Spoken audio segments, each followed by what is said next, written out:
অপরাজিতার ডাল থেকে নাকি সহজেই চারা করা যায়। আমার বান্ধবী বলল, অপরাজিতার বীজ কেনার কি দরকার, যেখানে ডাল থেকেই চারা তৈরি হয়ে যায়।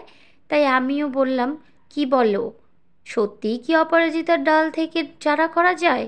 সে আমাকে বলল, হ্যাঁ, সে সফলতা পেয়েছে। তাই আমি সাথে সাথে বাসায় এসে আমার এই বনসাই অপরাজিতার ডালগুলো কেটে নিচ্ছি।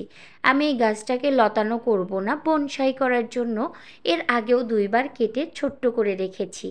কিন্তু যখন শুনলাম এর ডাল থেকে চারা করা যায়, তখন এসেই আমি বসে পড়লাম নতুন এক্সপেরিমেন্ট করার জন্য। তার জন্য আমি লতানো ডালগুলোকে সুন্দর করে কেটে নিচ্ছি। কেটে নিয়ে আমি মাটিতে বসিয়ে দিব, এই জন্য মাটি আগে থেকেই রেডি করে রেখেছি। বর্ষাকাল কিন্তু যে কোনো গাছের ডাল থেকে চারা করার উপযুক্ত সময়। এই সময় চারা করলে খুব দ্রুতই সফলতা পাওয়া যায়।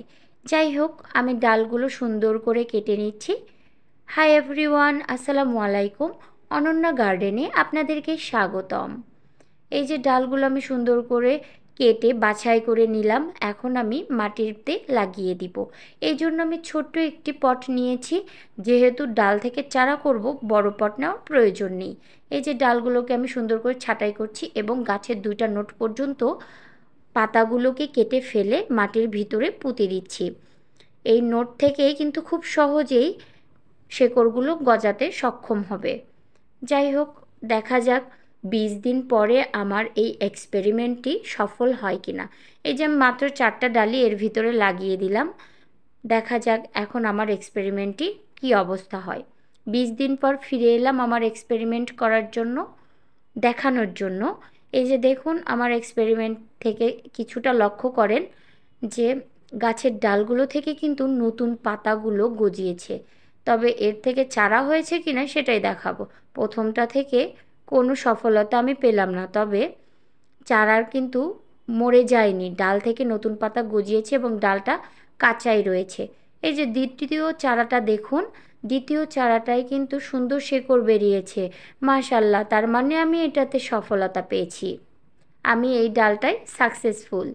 চলুন বাকিগুলো দেখা যাক, বাকি ডালগুলোর কি অবস্থা। এই যে এই ডালটা দেখেন, একদম নতুন পাতা কিন্তু হয়েছে, বাট ডালে কিন্তু কোনো শেকড় নেই। হয়তো বা আর কিছুদিন রাখলে ডালটাতে এরকমই শেকড় বের হইতো। তৃতীয় ডালটা দেখুন, এইটাতে কিন্তু অনেক বড় শেকড় বের হয়েছে। মাশাআল্লাহ, আমি আমার এক্সপেরিমেন্টে সফলতা পেয়েছি, সাকসেসফুল। এর পরের এক্সপেরিমেন্ট কিন্তু আমি কুঞ্জলতার ডাল নিয়ে করব। অবশ্যই যারা দেখতে চান আমার চ্যানেলটিকে সাবস্ক্রাইব করে আমার সাথেই থাকবেন। দেখা হবে পরবর্তী ভিডিওতে। ততক্ষণ সুস্থ থাকুন, ভালো থাকুন। আল্লাহ হাফেজ।